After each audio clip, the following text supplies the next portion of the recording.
ఇప్పుడు రిజర్వేషన్ల రద్దు అనేటువంటిది సాధ్యం కాదు. అసలు అసలు ఇర్రిలవెంట్, అసలు సంబంధం లేని. కానీ మరి ఇప్పుడు ఎన్నికల సందర్భంలో చాలా స్పష్టంగా 1కి 2 సార్లు 10 సార్లు 100 సార్లు కాంగ్రెస్లో ఉండే ఏ నుంచి జెడ్ వరకు స్థాయి నాయకులంతా కూడా భారతీయ జనతా పార్టీ, మోడీ, బీసీల వ్యతిరేకి, రిజర్వేషన్లు రద్దు చేస్తారు, బీసీ ఎస్సీ ఎస్టీలంతా కూడా జాగ్రత్తగా ఉండాలి, మీరు ఎవరికి ఓటేస్తారనేటువంటి ఒక హెచ్చరిక ఇస్తున్నారు. అంటే ఇక్కడ ఒకటి మనం అర్థం చేసుకోవాలి బ్రదర్, బీసీ ఎస్సీ ఎస్టీలు అమాయక ప్రజలు అని వీళ్ళ ఒక ఆలోచన. ఓకే, అమాయక ప్రజలు వీళ్ళు ఆల్రెడీ అసెంబ్లీ ఎన్నికలలో ఒక 2 నెరేటివ్స్తోనే వీళ్ళు ఒక అడ్వాంటేజ్ కొట్టిండ్రు. ఓకే, అది రుచి మరిగిండ్రు.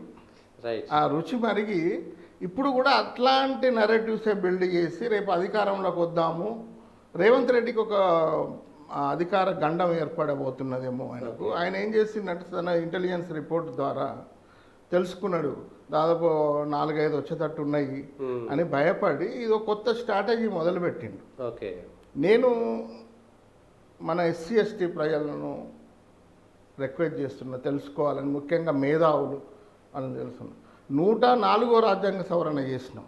ఓకే, 2020లో 104వ రాజ్యాంగ సవరణ చట్టం ఏం చెప్తుందంటే ప్రతి 10 సంవత్సరాలకు ఒకసారి ఎస్సీ ఎస్టీ రిజర్వేషన్ను పొడిగించాలి 10 సంవత్సరాలు. అవును. అదే బీజేపీకి అట్లాంటి ఉద్దేశం లేకుంటే 104వ రాజ్యాంగ సవరణ చట్టం తీసుకొచ్చి పొడిగించేది కాదు కదా 2020లో. అవును, మరి పొడిగించింది కదా ఆల్రెడీ. ఇప్పుడు 2020 నుండి 2030 వరకు ఆల్రెడీ ఎక్స్టెండెడ్. అవును, ఇది మన వాళ్ళు తెలుసుకోవాలి, ఇంకెవరికి తగ్గుతుంది. అంటే ఏమని మనం రాజ్యాంగబద్ధంగా మాట్లాడతామా, గాలి మాటలు మాట్లాడతామా? 104వ సవరణ చట్టం, రాజ్యాంగ సవరణ చట్టం ఏం చెప్తుందంటే ఎక్స్టెండ్ చేసింది ఆల్రెడీ 2020లో. మరో 10 సంవత్సరాల వరకు పొడిగించిండ్లు, అయిపోయింది. 70 సంవత్సరాల నుండి 80 సంవత్సరాలు పొడిగించిండ్లు, ఇంకెక్కడ తగ్గుతుంది?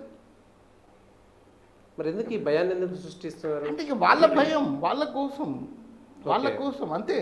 ప్రజలు అది నమ్మేటువంటి అవకాశం ఉంటుంది కదా. అంటే అది అందుకనే కదా యాక్చువల్గా ఈ సమయంలో మన ఎస్సీ ఎస్టీ బీసీ నాయకులు మన ప్రజలకు చైతన్యపరచుకోవాలి, వాళ్ళకు విషయాలు చెప్పాలి.